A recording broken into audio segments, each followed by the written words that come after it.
ನೀವೆಷ್ಟೋ ಜನಗಳನ್ನ ನೋಡಿದ್ದೀರಾ, ಅಥವಾ ನಿಮ್ಮ ರಿಲೇಶನ್‌ಶಿಪ್ಪಲ್ಲೇ ನೋಡಿದ್ದೀರಾ.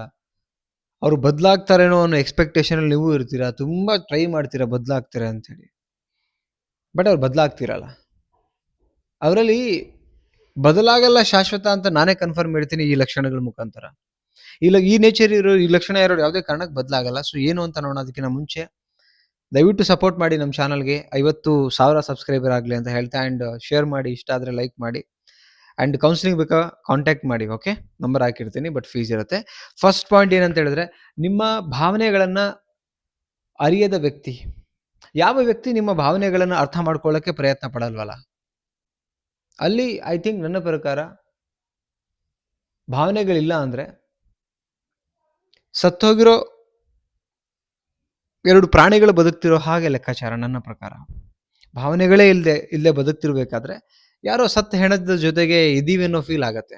ಭಾವನೆಗಳಿದ್ದಾಗ ಪ್ರೀತಿಯಿಂದ ಇದೀವಿ ಅನ್ನೋ ಫೀಲ್ ಆಗತ್ತೆ. ಭಾವನೆಗಳು ಇಲ್ಲದೆ ಇರಬೇಕಾದ್ರೆ ಸತ್ತ ಹೆಣದ ಜೊತೆಗೆ ನಾವು ಇದೀವಿ, ಒಂದು ಯಾವುದೋ ಪ್ರಾಣಿ ಒಟ್ಟಿಗಿದೀವಿ. ಪ್ರಾಣಿಗಾದ್ರೂ ಅಟ್ಲೀಸ್ಟ್ ಭಾವನೆ ಇದೆ. ಸತ್ತು ಹೋಗಿರ್ತಕ್ಕಂಥ ಹೆಣ ಆಸ್ ಯೂಶುವಲ್. ನಾನು ಡೈರೆಕ್ಟಾಗಿ ಒಂದೇ ಪಾಯಿಂಟಲ್ಲಿ ನಿಮ್ಗೆ ಹೇಳಬೇಕು ಅಂದರೆ, ಇವ್ರು ಯಾವತ್ತೂ ಬದಲಾಗಲ್ಲ. ಭಾವನೆಗಳನ್ನ ಅರ್ಥ ಮಾಡ್ಕೊಳ್ತಿದ್ರೆ ಅದರಿಂದ ಪ್ರೀತಿ ಆಗತ್ತೆ. ಅವರಿಂದ ಬದಲಾಗ್ಲಿಕ್ಕೆ ಸಾಧ್ಯ. ಅವ್ರು ಯಾವಾಗ ನಿಮ್ಮ ಮಾತು ಕೇಳ್ತಾರೆ, ನಿಮ್ಮನ್ನೇ ಅರ್ಥ ಮಾಡ್ಕೊಳ್ಳಲ್ಲ ಅಂದಮೇಲೆ, ರೈಟ್? ಸೆಕೆಂಡ್ ಪಾಯಿಂಟ್, ನಿಮ್ಮ ವ್ಯಾಲ್ಯೂಸ್ ಕೇರ್ಲೆಸ್ ಮಾಡುವಂಥ ವ್ಯಕ್ತಿ. ಪ್ರತಿಯೊಬ್ಬ ವ್ಯಕ್ತಿಗೆ ಅವ್ರದ್ದೇ ಆದ ಒಂದು ವ್ಯಾಲ್ಯೂಸ್ ಇರುತ್ತೆ. ಆ ವ್ಯಾಲ್ಯೂನ ಕೇರ್ಲೆಸ್ ಮಾಡ್ತಾರಲ್ಲ,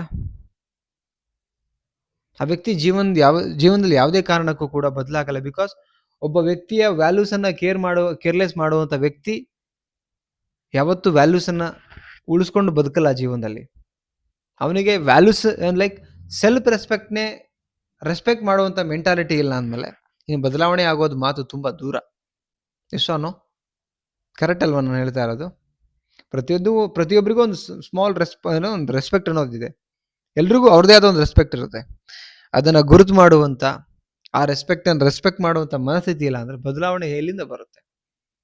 ಕೊಳಕು ಹಾದಿಲಿದ್ದಾರೆ ಅಂತ ಅರ್ಥ. ನೆಕ್ಸ್ಟ್ ಪಾಯಿಂಟ್, ಅವಶ್ಯಕತೆಗೆ ಇರುವಂಥ ವ್ಯಕ್ತಿ. ಈಗ ಎಷ್ಟೋ ರಿಲೇಶನ್ಶಿಪ್ಪಲ್ಲಿ ಅವಶ್ಯಕತೆ ಮೇಲೆ ಡಿಪೆಂಡ್ ಆಗಿ ನಿಂತಿರುವಂಥ ರಿಲೇಶನ್ಶಿಪ್ಗಳು ನಡೆದೋಗಿದೆ. ಆ್ಯಂಡ್ ಜಗತ್ತಿಗೋಸ್ಕರ, ಸಮಾಜಕ್ಕೋಸ್ಕರನೂ ಬದುಕ್ತಾ ಇದ್ದಾರೆ. ಅನಿವಾರ್ಯ, ಬದುಕಬೇಕು. ಸೊ ಈ ವ್ಯಕ್ತಿಗಳು ಬದಲಾಗಲ್ಲ. ಪ್ರೀತಿಯಿಂದ ಮಾತ್ರ ಯು ಕ್ಯಾನ್ ಚೇಂಜ್ ಎವ್ರಿಥಿಂಗ್. ಪ್ರೀತಿಯಿಂದ ನಾವು ಸರೆಂಡರ್ ಆಗ್ತೀವಿ, ಬದಲಾಗ್ತೀವಿ, ಅವ್ರಿಗೋಸ್ಕರ ತ್ಯಾಗನೂ ಮಾಡ್ತೀವಿ. ಯಾವಾಗ ಪ್ರೀತಿ ಇದ್ದಾಗ. ಪ್ರೀತಿ ಇಲ್ದಿರ ಬರೀ ಅವಶ್ಯಕತೆಗೆ ನಿಂತ್ಕೊಂಡ್ರೆ ಅವ್ರು ಯಾವುದೇ ಕಾರಣಕ್ಕೂ ಬದಲಾಗಲ್ಲ. ಆ್ಯಂಡ್ ಬದಲಾಗ್ತಾರ ಅನ್ನೋ ಎಕ್ಸ್ಪೆಕ್ಟೇಷನಲ್ಲಿ ಕೂಡ ನೀವು ಅನ್ಕೊಂಡು ನೀವು ಕಣ್ಣೀರು ಹಾಕ್ಬಿಡ್ಬೇಡಿ. ಈ ಎಕ್ಸ್ಪೆಕ್ಟೇಷನ್ ಬಿಟ್ಬಿಡಿ, ಅವ್ರು ಯಾವತ್ತೂ ಬದಲಾಗಲ್ಲ. ಓಕೆ, ಸೊ ನೆಕ್ಸ್ಟ್ ಪಾಯಿಂಟ್, ಭೇದ ಭಾವ ಮಾಡುವಂಥ ಮನಸ್ಥಿತಿ. ನಿಮಗೊಂಥರ ನೋಡ್ಕೊಳ್ಳೋದು, ಇನ್ನೊಬ್ರಿಗೆ ಒಂಥರ ನೋಡ್ಕೊಳ್ಳುವಂಥದ್ದು. ಆ್ಯಂಡ್ ನಾನೇ ಸುಪೀರಿಯರ್, ಇನ್ಫೀರಿಯರ್ ಆ ಥರ ಫೀಲ್ ಇರುವಂಥದ್ದು. ಇಲ್ಲಿ ನಾನು ಗಂಡು ಅಥವಾ ನಾನು ಹೆಣ್ಣು, ನಾನು ಓದಿದ್ದೀನಿ, ಈ ಭೇದ ಭಾವ ಮನಸ್ಥಿತಿ ಇರಬಾರ್ದು. ನೀವೇನೇ ಇದ್ರೂ ಕೂಡ ರಿಲೇಶನ್ಶಿಪ್ಪಲ್ಲಿ 2 ಭಾವನೆ, 2 ಮನಸ್ಸುಗಳು ಮಾತ್ರ ಕಾಣಬೇಕು. ನಿಮ್ಮದು ಪ್ರೊಫೆಷನ್ ಆಚೆ ಇಡಬೇಕು, ಬಾಗಿಲಿಂದ ಆಚೆ ಇಟ್ಟು ಬರಬೇಕು. ಲೇಡೀಸ್ ಜಾಬಲ್ಲಿದ್ದರೆ ಅಥವಾ ಏನೋ ಬೇರೆ ಪ್ರೊಫೆಷನ್, ಜೆಂಟ್ಸ್ ಜಾಬಲ್ಲಿದ್ದರೆ ಬೇರೆ, ಅದೆಲ್ಲ ಆಚೆ ತೆಗೆದಿಟ್ಟು ಒಬ್ಬ ಒಳ್ಳೆ ಮನುಷ್ಯನಾಗಿ ಒಳಗಡೆ ಬನ್ನಿ, ಮನೆ ಒಳಗಡೆ ಇಬ್ರು.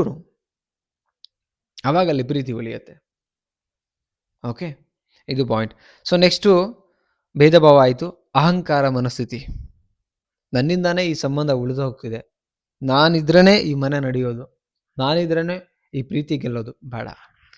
ನೀವು ಏನು ಗೆಲ್ಲಬೇಕು ಅಂತಿರಲ್ಲ, ಗೆಲ್ಲೋದಕ್ಕೆ ಅಟ್ಲೀಸ್ಟ್ ಅವರ ಜೊತೆಗಿರ್ಬೇಕಾ?